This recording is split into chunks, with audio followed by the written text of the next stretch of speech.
ABVP 77 వసంతాలు పూర్తి చేసుకుని 78వ వసంతంలోకి అడుగుపెడుతున్న సందర్భంగా అల్వాల్ నగర శాఖ ఆధ్వర్యంలో జాతీయ విద్యార్థి దినోత్సవాన్ని ఘనంగా నిర్వహించారు. ఈ సందర్భంగా విద్యార్థులతో భారీ ర్యాలీ చేపట్టి జెండావిష్కరణ చేశారు. 1949 జూలై 9న అతి కొద్ది మందితో ప్రారంభమైన ఏబీవీపీ నేడు ప్రపంచంలోనే అతిపెద్ద విద్యార్థి సంఘంగా ఎదిగిందని నిర్వాహకులు తెలిపారు. కాశ్మీర్ నుండి కన్యాకుమారి వరకు విద్యార్థుల సమస్యలతో పాటు సామాజిక సమస్యలపై నిరంతరం పోరాడుతుందని పేర్కొన్నారు.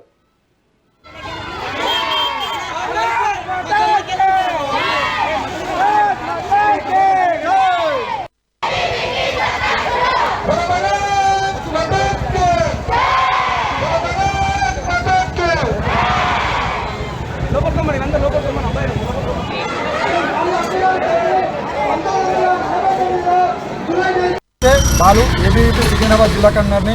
అఖిల భారతీయ విద్యార్థి పరిషత్ ఆధ్వర్యంలో అల్వాల్ నగర శాఖ కేంద్రంగా ఈరోజు 77 వసంతాలు పూర్తి చేసుకుని 78వ వసంతాలకు వెళ్తున్నటువంటి అఖిల భారతీయ విద్యార్థి పరిషత్ ఆధ్వర్యంలో ఈరోజు భారీ ఎత్తున ర్యాలీ నిర్వహించడం జరిగింది. ఈ ర్యాలీలో అల్వాల్లో ఉన్నటువంటి ప్రతి కాలేజ్ నుంచి క్యాంపస్ నుంచి విద్యార్థులు చురుకుగా పాల్గొనడం జరిగింది.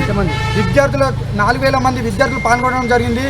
విద్యార్థులకు అందరికీ ఒకటే తెలియజేస్తున్నాం, మీ అందరి వాయిస్గా మేము ఖచ్చితంగా ప్రభుత్వాన్ని ప్రశ్నిస్తాం. ఈ స్కాలర్షిప్ విషయమైనా సరే, విద్యారంగ సమస్యలైనా సరే, దేనికోసమైనా సరే అఖిల భారతీయ విద్యార్థి పరిషత్ ముందుంటుందని తెలియజేస్తున్నాం.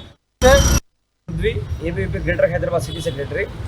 ఈరోజు అల్వాల్ నగర శాఖ ఆధ్వర్యంలో అఖిల భారతీయ విద్యార్థి పరిషత్ 77 వసంతాలు పూర్తి చేసుకుని 78 వసంతాలకు అడుగుపెడుతున్న శుభ సందర్భంగా అల్వాల్ నగర శాఖ ఆధ్వర్యంలో భారీ ర్యాలీ నిర్వహించి విద్యార్థులతోటి ఇక్కడ జెండావిష్కరణ చేయడం జరుగుతుంది.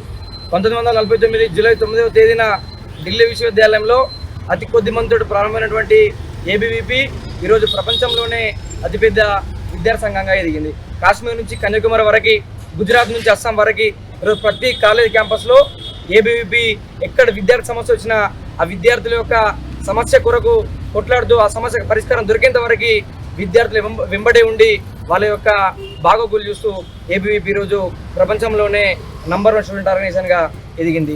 ఈ యొక్క 78 ఏళ్ల కాలక్రమంలో అనేక రకాల విద్యార్థి సంఘాలు దేశంలో పుట్టుకొచ్చినప్పటికీ ఏబీవీలో ఉన్నటువంటి ఈ భావజాల కారణంగా, ఈ ఐడియాలజీ బలంగా ఉన్న కారణంగా ఈరోజు దేశంలోనే ఎదురులేని విద్యార్థి సంఘంగా ఎదిగింది.